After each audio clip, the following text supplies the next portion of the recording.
Good morning. I hope everyone's ready for a good weekend. And before we go through the last week of the semester next week, today is going to be just a pretty brief presentation because there's the writing lab. Um, but I do think this is one of the more important presentations when we're talking about analyzing and looking at key elements of Trail of Lightning. Before we get started, as always, let's run through what's coming up. Today's the 30th, so we're having the writing lab. If you're reading and close to where you're supposed to be, it should be on page 205. And then for the rest of the week, please uh, remember that one of the things you should be working on is working on the paper. I want people to have a couple of paragraphs ready to go. Group A, I want you to have a couple of paragraphs ready to go on the 5th so that we can work on them in class. Group B, we want to work on them in class. Remember, your final paper is due May 8th at noon. One of the elements of urban fantasy, if you remember back to the definition, was that it had a lot of pop culture allusions. Remember that an allusion is a reference to a person, place, thing, or event, or other literary work, and the reader should be familiar with it. I think this is the key.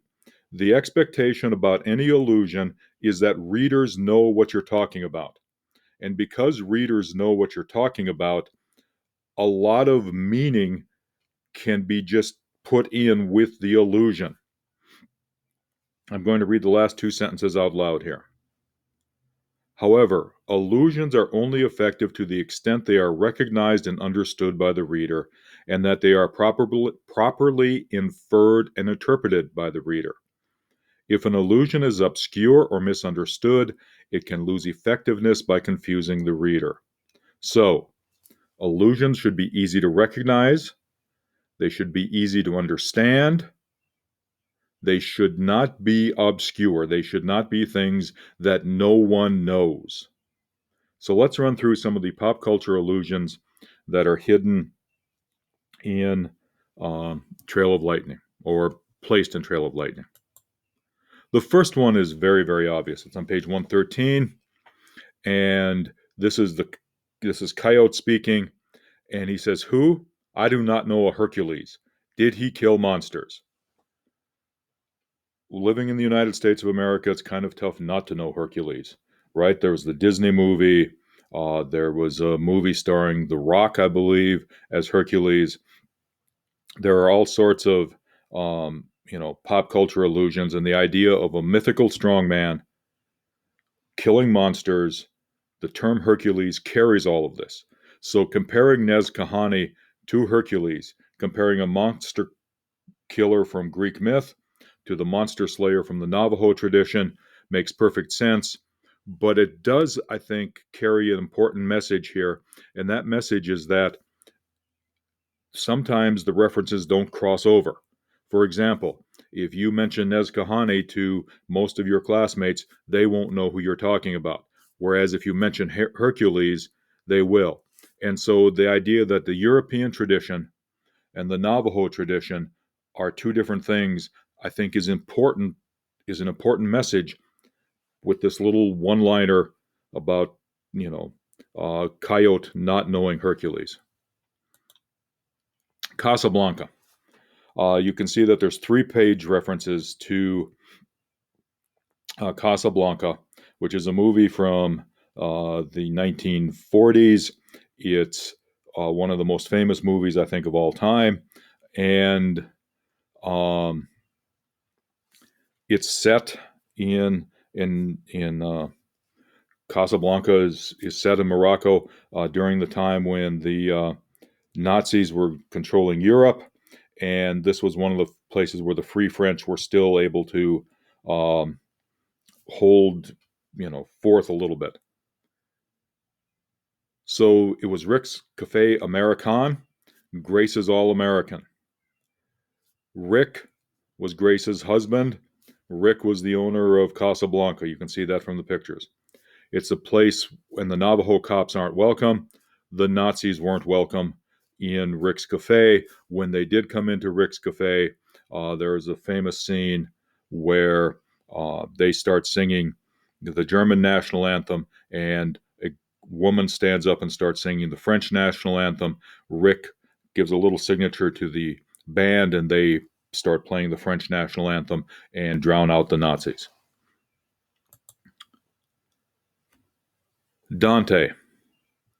I think everybody should kind of know Dante's Divine Comedy and understand that the Divine Comedy is broken up into three parts. There's the Inferno, there's Purgatory, and there's Paradise. The abandon all hope was the sign on top of the Inferno. It was the sign before people went walking into hell. And so people were walking in, abandoning hope. And the idea of the big metal gates of hell are something that people should kind of get. So we've got this idea that abandon all hope is, you're entering a really dangerous place. You're entering a place where your very soul is in danger. And so I think when you start looking at the illusion, it carries with it a whole bunch of meaning about what the area looks like, about what the setting is like, about how dangerous this place might be if you were the wrong sort of person to enter it. Timex, growing up in the 1960s, takes a licking and keeps on ticking, was one of the taglines from the Timex commercials. The announcer was a guy named John Cameron Swayze, and they would put the Timex watch on skis. They would, there were, in the 1950s, there was a commercial where they put it on Mickey Mantle's baseball bat, and he had batting practice with the Timex, and he'd, allegedly hit a home run off the bat, and the Timex kept working. The phrasing, I think, by itself does the job. It takes a licking and keeps on ticking. But I do think it's important to remember that there was the idea that it went way above and beyond anything that the watch should take, and that it was always pushing things to the extreme, and it just kept working. So there's an idea of extremism here in whatever the action is that's going on. The Energizer Bunny, or the Energizer Rabbit. I alluded to the Energizer Rabbit when we were talking about tricksters, and so I just want to come back to that very, very quickly. Remember that when the Energizer Rabbit first appeared, the commercials that it appeared in began with a faux commercial for some product. The commercial looked as if it were a real advertisement.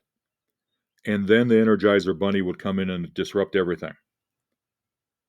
But the idea of it keeps going and going and going and going is part of it. So to tie the Energizer Rabbit with takes a licking and keeps on ticking means that it just can't be stopped.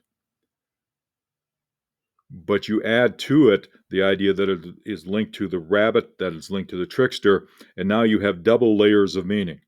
And so as you're reading, I think it's always important to think about how many layers of meaning can one illusion give you. In this case, it's at least two: the trickster element and the endurance element.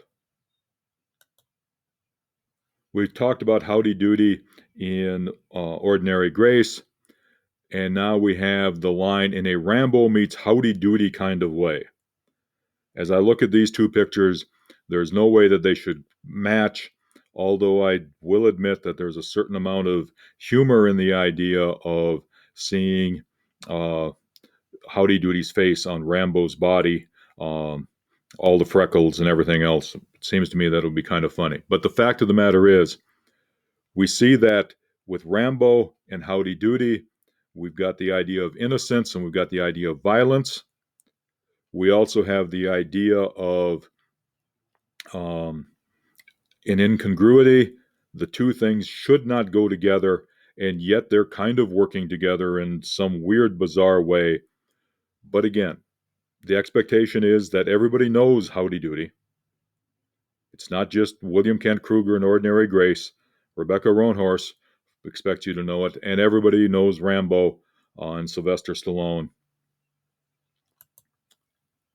And then finally, wasn't down a rabbit hole or through a wardrobe, but through a door that otherwise blended into a detailed painting of the OK Corral. Alice's Adventures in Wonderland took you down the rabbit hole. C.S. Lewis and The Lion, the Witch, and the Wardrobe took you through the wardrobe into the land of Narnia. Adventures in Wonderland were bizarre, but filled with wonder. The Lion, the Witch, and the Wardrobe was in a lot of ways a novel specifically about faith and about the hope that faith could bring. The painting, or the OK Corral, is, a story of violence and perhaps unnecessary violence. Perhaps there should have been ways to avoid the OK Corral. It's the American West personified, I think, the gunfight at the OK Corral. If you want to think about how people think about the American West, it's people with guns walking into an area and shooting it out. This has a whole bunch of things about the fact that this place won't be filled with wonder. This place, the hint at the beginning of this place is that it's not a place that's going to give you a place of faith and a place of salvation. It's going to be a place of violence. And so the phrasing of just the wardrobe, the rabbit hole, and the OK Corral do a lot of work, or should do a lot of work, if you think about the illusions. For today's daily writing, all of the illusions from the book were 20th century illusions. So I want you to think about a specific pop cultural reference from the 21st century that everyone should know, and explain why everyone should know it. And remember that if the illusion is obscure or misunderstood, it can lose effectiveness by confusing the reader. So don't pick something extremely obscure.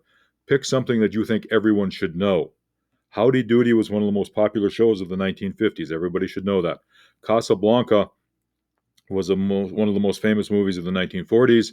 Everybody should know that. All right? So people living through that era all know those references.